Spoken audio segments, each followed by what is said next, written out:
by the way, this was a sneak peek of our TV show, which is episode 1, which you were just watching, debuts on National Geographic Channel this Earth Day, April 22nd at 9 o'clock Eastern and Pacific, and then just tune in, regularly to Nat Geo, and you can see all the other crazy things we're making out of garbage. So for me, the big question came up 6 years ago when I was a freshman at college, and my friends, we were, well, the truth of the matter is I was from Europe and then Canada, and you can't really drink here until you're 21, so I came down to Princeton and convinced my friends, since we're all 20, we should go to Canada, take advantage of the 12-year-old drinking limit, and so we went up there, and then also Canada's a little bit more relaxed with certain plants than down here, and so my friends were taking advantage of growing these plants in their basement, and they weren't working out. Even though they're lenient, it's hard to do, So my friends started feeding. I was actually going to be really disappointed, seeing these sort of dilapidated plants, and I walked into this beautiful forest, in their basement, and it was really amazing, and it turned out that my friends started feeding worm poop to their plants, and the plants were doing incredibly well. And what got me really excited was, well, what do you make worm poop from? Well, it's organic waste. It's the food, that we throw out, the paper, apple cores, that sort of thing, fed to worms. They do their thing, poop out worm poop, and becomes the world's most effective fertilizer. And what got me really excited about it, beyond the obvious, was this question: what is garbage? And I started thinking about it, and it turns out if you really think about waste, it doesn't exist in nature. It's not a natural idea. Every animal's waste is not just a neutral, but it's the most beneficial thing for something else.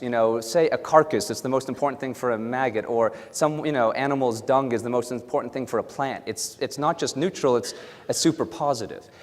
In our environment, in the human environment, we've created this idea of garbage. And garbage is a very new idea as well. It's, I think, only 100, maybe a little, bit more, but truly just about 100 years old. It came around with two things: the birth of consumerism, us buying a lot of stuff, and that's sort of what our culture is based on at this point, how much we buy, but that's a big component. And the other is creation of polymers that don't naturally biodegrade. All these, complex polymers, even things like this simple juice pouch, is going to sit in the landfill for a very long period of time because it's not a natural form of material. And so we as humans have created this concept of waste. And I was thinking about this whole idea, and it turns out very few people have thought about it. You have waste management, which just hauls garbage from one place to another. There's no real true solution, and it's not a sustainable paradigm. It can't exist like this forever, or we're not going to be here. At some point, it'll be like the movie WALL-E. We'll wake up and it'll be garbage everywhere. So one way to look at waste is what you put into a trash can, things that you choose to throw away. Another way just to look at it so we get a better picture is take the trash can away. This is what's inside. And we took out all the non-recyclable, or all the recyclable elements in this photo are taken, so this is all truly non-recyclable waste in this particular picture. But that's another example of what garbage is like. What got me excited was this. When you study economics, it's sort of supply and demand, and every commodity has a price. Garbage, by definition, is a commodity that people are willing to pay to get rid of. That's another way to define waste. If you're not willing to pay to get rid of it, it's not really waste. But waste is something you don't want so badly that you're willing to pay somebody, typically a waste hauler, to take it away. So it's the only commodity that exists that intersects in the negative if you plot it on a supply and demand curve. So anyway, back to the story. I got very excited. I came back to Princeton. I convinced the dining halls to give me all the organic waste, all the food scrap from all the kitchens, so that I could prove that, and before I go there, I want to show you one thing. This is actually the plant in its infant form, just from a little historical perspective. So Princeton convinced me I convinced Princeton to allow me to take all the organic waste. Garbage looks beautiful plotted on a supply and demand curve, but this is what we had to take, about 100 of these, each one weighing about 100 pounds out in the hot sun, so it's even more alive than this looks. And, just put it into a chipper.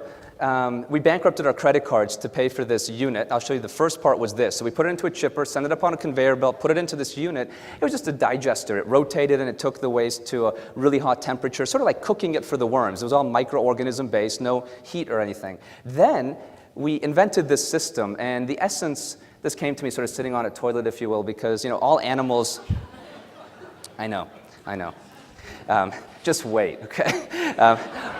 All animals don't like hanging out in their own poop. Unless there's any exceptions, I'd love to hear from you, but most animals, including us, we want to be as far away from our feces as possible. And I learned this when I had a pet rabbit back in Canada. It had a little square cage, and the rabbit would poo in one corner, and he'd live in this corner, as far away from his own poo as possible. So the idea was, well, worms don't like hanging out in their own poop either.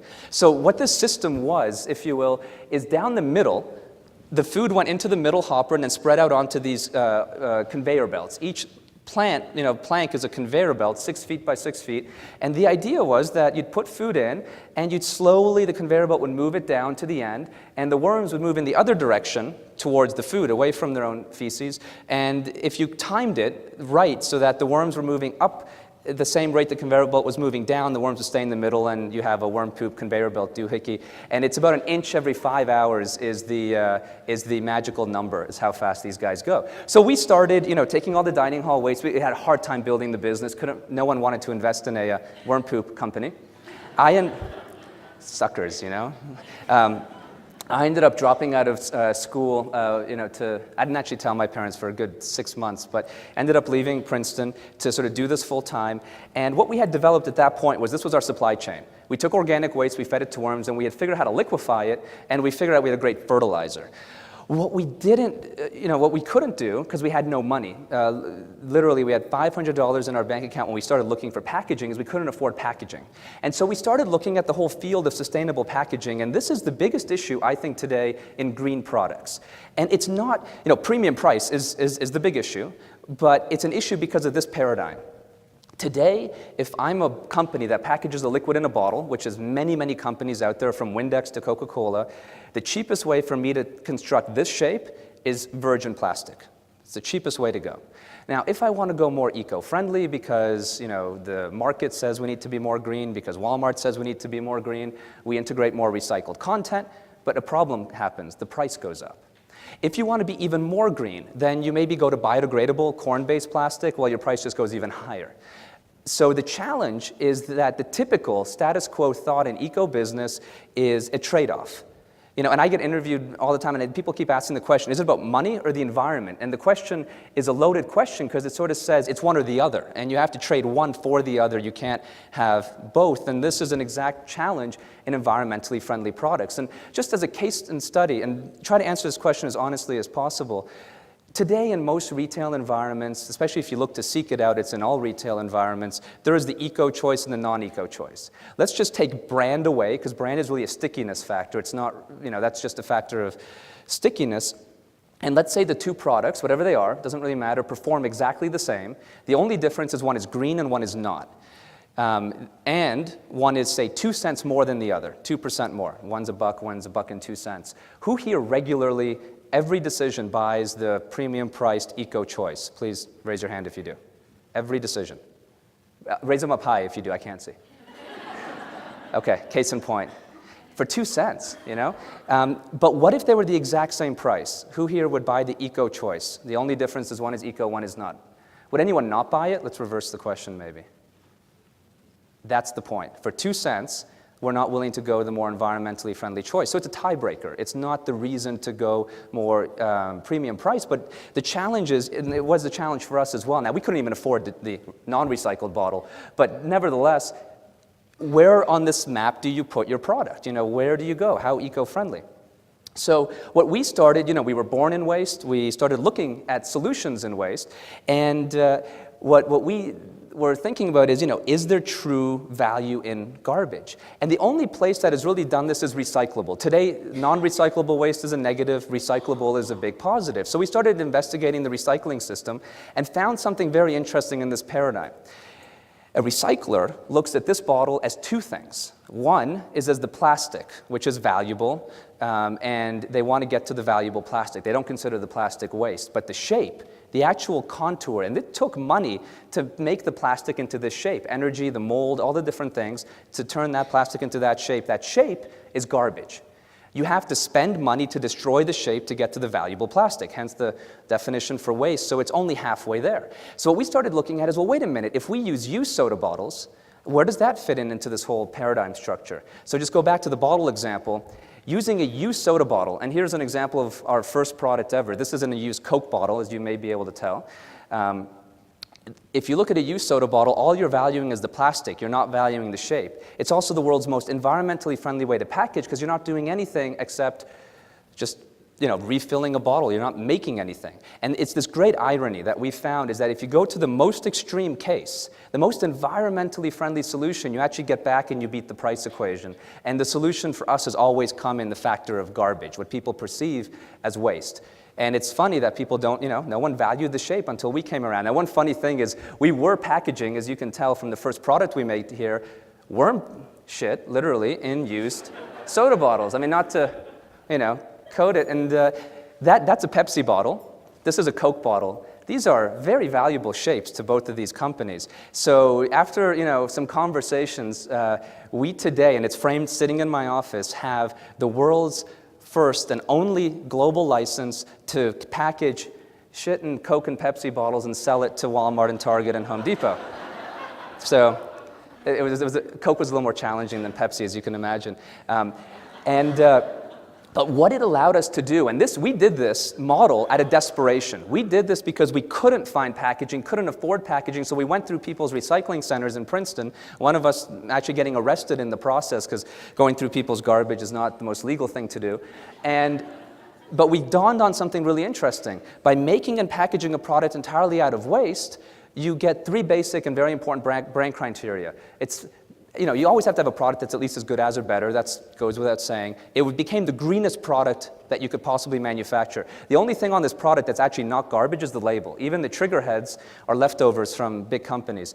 And then it allowed us to actually be cheaper than the big brand, which was Miracle-Gro in this particular case. So out of all the ironies in the world, the first purchase order we ever got was from Walmart, believe it or not. Walmart gave us, now they didn't, I'm laughing because the very first purchase order was a national end cap in Canada, so 250 some odd stores, I think, with an end cap of this product, or a 20-ounce fertilizer, and we didn't have a bottling line or anything, so we actually hand-filled and with hair dryers put on labels to 250,000 bottles and delivered a day early, which was pretty cool.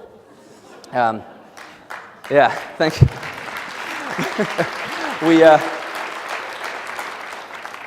As you can imagine, we have bottling lines today. And so we started growing, we started doubling in size every year. And we noticed that when you make worm poop, it's like making tea, the worm poop liquid. You have the tea, the solid worm poop left over. So we're accumulating this, and then we thought, well, what are we going to do with it? So we came up with our next product, our seed starter, which is also a Walmart SKU, did quite well this year. And it's actually 100% recycled paper, taking our garbage, packaging it in the tray, and it was one of the best-selling seed starters this year in Walmart, which is just our own waste sold out again. So we were getting, really excited. We were taking all this shelf space. We were becoming the leaders in the organic fertilizer space. And, I guess this happens when you get big, or bigger. We weren't that big. Is Scott's Miracle-Gro decided to sue us. Now, the reason they sued us was this. They said that our product was so confusingly similar to theirs. Hold on.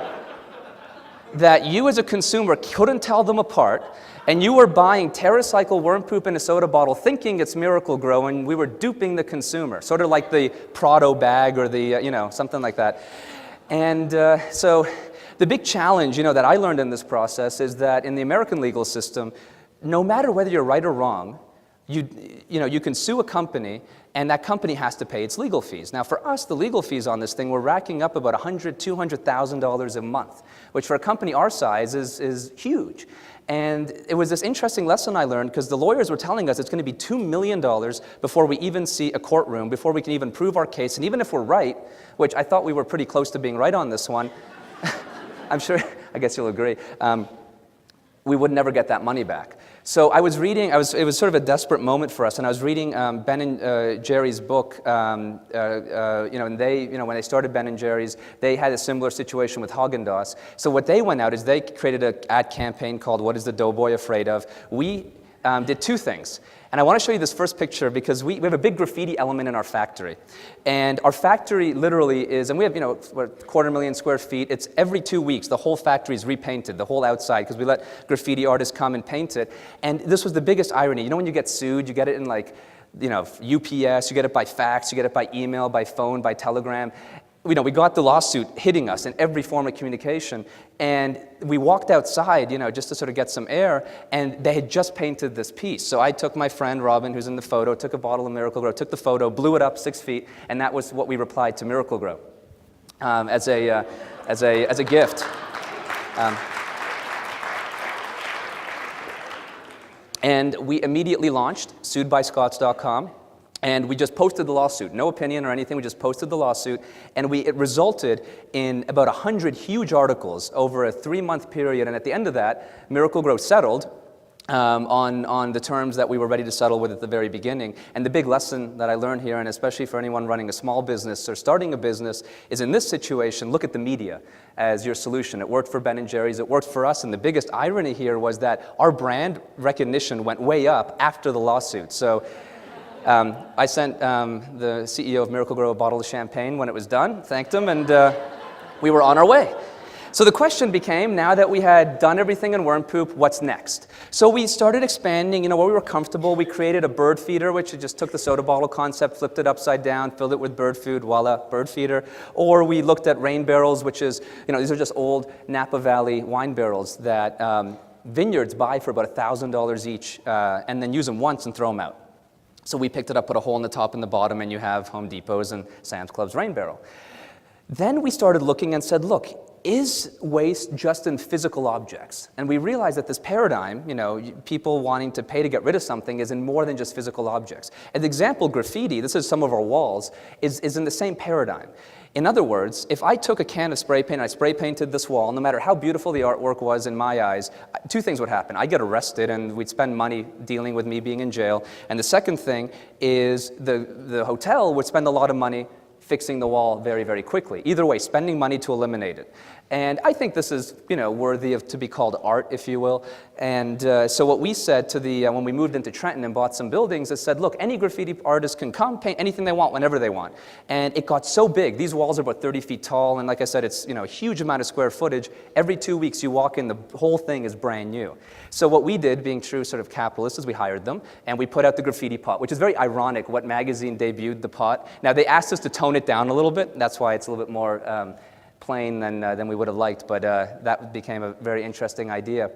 So we then started thinking beyond the lawn and garden space, can everything be made out of waste? And this is predicated on another question, is there really garbage? Does it really exist? Is it just an illusion? I'm in the school at this point that there isn't garbage. We are living in an illusion where we're choosing to throw out valuable materials because we think this idea exists, but it doesn't. I mean, we're a part of nature, and in nature it doesn't exist. And so if you can come up with a solution for every type of waste, there is no such thing as waste. So we looked at this pile of waste again, and we said, look, what is the first step to really coming up with products out of everything for anything? The first step, and the most important step, is separation. You take the pile of garbage, you separate it into the basic ingredients, and then you have a lot of, then you can look at a landfill, frankly, as a really badly managed warehouse. Right? It's just, imagine if I took one of your distribution centers, mixed it all up, it would be pretty much a landfill. You couldn't do anything with it. So if you can separate it, then you have sheer value. So as an example, I'm just going to show you, just to get the juices flowing, what you can really do out of garbage. Anything, and here's the trick to upcycling. Now, let me just give you some, at least the way we define it, because upcycling is a very, very new term. This bottle, you can today do, two bad things. You can throw it out or you can incinerate it, two relatively negative things. You could also recycle it. Well, in that case, like we said, in recycling, the shape is garbage, the plastic is value. So you're sort of halfway there. The third option is refilling it with something else. Now, every part of this product has value, the shape and the plastic. So in the case of a juice pouch, we said, look, how do we make every part of the juice pouch valuable? We sew it together.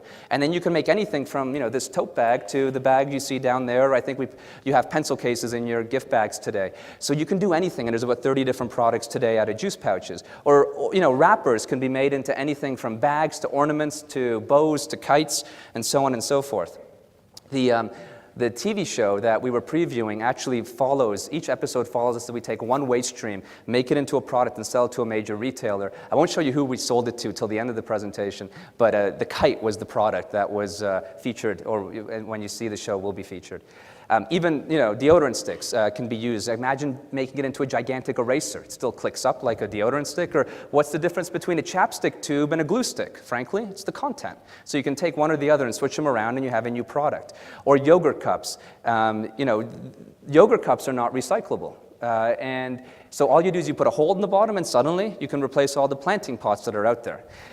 At the end of the day, whether it's a billboard, whether it's 35mm movie film from movie theaters, whether it's pull tabs, whether it's corks and diskettes or dog food bags. By the way, these bags hold about 2,000 to 4,000 pounds each. It's the most strongest fabric known to man is dog food bags, believe it or not. To circuit boards, to vinyl records. The point is, there's nothing that can't be made out of waste, and there's no waste that can't be upcycled. We have not run across it yet. Anything from like the blister packs that pharmaceutical products are packaged in, like pills or gum, to anything, sponges, tape dispensers, it doesn't matter, pens, everything has a solution. So at the end of the day, if you can separate waste into its basic ingredients, then everything can be made into a product and nothing ends up as garbage. So the question is, well, how do you actually do all this? And here's how we decided to do it. We started going to big companies and saying, look, you have a problem. You have non-recyclable waste, whether it's Starbucks with their coffee cup or whether it's Capri Sun with their drink pouch. Today, Capri Sun produces 4.5 billion juice pouches, which means that 4.5 billion juice pouches in the US alone go to a landfill, by definition. There's no other solution for what the consumers throw out. So today, there are 2 million people collecting juice pouches, and the way it works is you go to our website, terracycle.net, you sign up for any waste stream, and you can sign up for as many as you want, as few as you want. We send you a box, or you provide your own box, you fill it up with waste, then you send it in, the shipping is free to the consumer. We check it in, we then donate 2 cents for every single unit of waste you collect, whether it's a Frito-Lay chip bag, or a Capri Sun juice pouch, or a Stonyfield yogurt cup, doesn't matter. 2 cents gets donated to your account, and then you have to allocate that money to any charity you wish. And that then goes on forever. It's like reverse Netflix for garbage, sort of perpetually. And what was amazing is we said to the brands, well, look, we want to set up this system, we want to solve your waste, but you have to pay for it. And all the brands, every single group we've gone to has committed to doing funding around the program. This year, in the second year only of this, there's be $6 million of funding, next year close to $20 million to create, if you will, a system as big as recycling for all things non-recyclable. So today, this is what it looks like. This is an average group. Most groups have about 169 people in them collecting different things. These guys are doing soda bottles for reuse. So at the end of the day, we have things from soda bottles, juice pouches, energy bar wrappers. And I just wanted to highlight this. Look at on the Capri Sun program, in a year and a half, 2 million people saved. In 1 year, 2 million people saved 52 million juice pouches. This year, we're on track for 100 million juice pouches. And the same thing goes whether it's Oreo wrappers, Kellogg's products, Stonyfield products, corks, chip bags. These are the brands that have either launched or are launching in the next 2 weeks. Mars, for example, across every single one of their divisions, from pet to coffee to candy and so on and so forth. And this thing got so ridiculously big that these are the launches you're going to see this year of the world's biggest brands launching programs, substantial programs to solve for their waste stream. It's quite big. This is example of one brigade where it is across the country. Each dot is about 170 people, and that's in 1 year how fast one program grew. So what was also very interesting, I know we're with a number of retailers, so I want to show you what's happening in the retail side. We said, look, well, can we bring what schools and churches and community groups are doing into retail? You can see these now at Home Depot in the Northeast, and they're now, all the programs I'm going to show you will be national by the end of '09, where you have 10 different waste streams, or in this case, I think 7 or 8, that you can come in and collect. And this is how crazy it was. We put the system into Home Depot, and there's things like saw blades, fertilizer bags, furnace filters, and used paintbrushes. I thought, we did no promotion, and my perception was, look, it's going to take 3 to 6 months before people are even educated enough to bring in this stuff. Because I personally wouldn't have brought it in, so I don't know, who's going to do it. In 2 weeks, All these saw blades filled up, furnace filters filled up, fertilizer bags filled up. It was truly shocking. I mean, this is the same type of system you'll now start seeing in Best Buy or Office Max. You'll see it in Petco, although Petco's is cool. It's a 7-foot-tall paw where you can push in little areas, and then each one has, you can collect pet food bags or cat food bags, dog food bags, pet treat bags, that sort of thing. This is, fundamentally in every retailer we've worked with, it's been a fantastically successful system. And think about it, for a store like Office Max, now this picture doesn't show it, but they're going to be collecting 3-ring binders. They're the only destination in America today where a consumer can bring a 3-ring binder and it doesn't go to a landfill. It's the only place in the world where they can do that today. So one really interesting thing that started happening is I started getting phone calls from these brands saying, well, we want to tell the consumers about the program. And it was sort of so funny because they said, well, can you approve this? This is now the back of, or the side of 100 million toasted chips packages, talking about how the chip bag, or the toasted chips package is not garbage. This is the back of every Nabisco product in America today, talking about how the cookie wrapper is not garbage, or the back of 500 million Capri Sun boxes, talking about how the Capri Sun pouch is not waste. In the next 2 years, you're going to see this messaging on every candy bar, every Hershey, Mars product, hopefully most non-recyclable waste streams will create a solution in this format. So, I want to show you just one fun thing. Well, I'll just play it for you. This is a fun thing Capri Sun did. So, Capri Sun, what do you do when the fun is done? With Capri Sun, you can upcycle. Empty Capri Sun packs can get made into something new again. Not that. Oh, cool. Capri Sun has teamed up with TerraCycle to help you make a difference and raise money for your school. Go here to find out more. Respect the pouch. Respect the planet. So you just for fun. Anyway, thank you. So here's fundamentally what happened. Today, most manufacturers take typically virgin raw materials with a little bit of recycled content potentially in it. They either make if it's Oreo, they make the Oreo product and they have the wrapper. If it's a company like American Greeting, they make Bose or Hallmark. And either way, both of them start with typically non-recyclable virgin material and end up in a landfill. It's a one-way supply stream. Now, great, really seminal authors, and if there's 2 books in the green space you're going to read, it should be Cradle to Cradle and by Bill McDonough and Natural Capitalism by Paul Hawken. Both of these guys, Bill more than Paul, talk about cradle to cradle. It's, and we've probably heard it everywhere. And this is the exact opposite of cradle to cradle. Now, this is the new infrastructure that is happening, not on a small scale like most eco-friendly things happen, but on a massive scale, if you will, a Walmart scale. And so the idea now is that the consumer is educated that the wrapper is not waste, collects it, engages in it, then sends it to us, we make it into that bow, ribbon, gift bag, whatever, and then when the consumer's done with it, they put it back in the system and it never sees a landfill as long as the consumer chooses it not to go into a landfill. And at the whole process, the consumer makes money, which is hopefully a good incentive. So I wanted to show you one last little case study for fun. As retailers go, the biggest issue always is plastic bags. That's like the big retail waste stream today. So Target challenged us to solve plastic bags. We created a solution, which is the bag pictured on that end cap. I'll show you a better picture in a moment, but it's made from entirely used Target plastic bags. So what we did for fun, though, and I want to show you how you can leverage eco-capitalism in more things than just creating products out of waste. This was an ad that they ran in People magazine that we sort of invented for them, also in Newsweek. It'll be in Newsweek again soon. The idea was you take off the cover, you flip it inside out, and you'll notice there's postage. I just moved my mouse there so you can see it. Postage printed here. So you tape the edges, then you fill it up like here with plastic bags, and then you tape the edge and you throw it in the mail, and you put your address there so you can get a coupon. In 2 magazines, 100,000 people sent in 2.5 million plastic bags to us. 99.92% of the bags were Target brand bags, which has to be some sort of brand record execution, some record for brand execution. And then 65% of those people, which I think is also some sort of record, went in and actually redeemed the coupon they were sent to go pick up the bag that was made from these things, this is the picture of the bag right there. So it shows you that it's more than just sort of, the extreme cases. It can be run in almost any case that you want.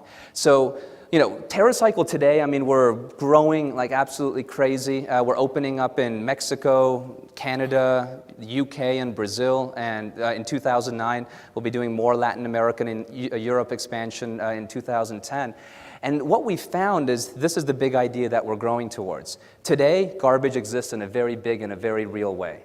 And this is what it looks like as we started at the beginning of the presentation, on a supply and demand scale. Now, as you increase demand for waste, just like any commodity, the price goes up. What's really interesting in this case is if you take the demand higher, you actually the price gets higher, which goes from a lower, from -50 to -40 to -30. And at one point in time, it crosses zero. The moment you've created so much value for that waste stream that it's now has a positive price, it's no longer garbage anymore. And in effect, that eliminates the entire concept of waste to begin with. So I think that, if you will, is the big idea. And it takes every part of the process. It takes big brands, it takes big retailers, and it takes the consumer who desperately, we know this by working with millions of people, wants to do this. So before I end, I want to show you the end of the TV show. So just to sort of give you all the context, the team is out there, they've been working on building the kite. The kite just has never flown. We went and we got a meeting at Walmart. This is not exactly how it happens, but that's the way the TV show portrays it. And so I'm down in Bentonville in the Layout Center, and we'll play the clip. So with that, thank you.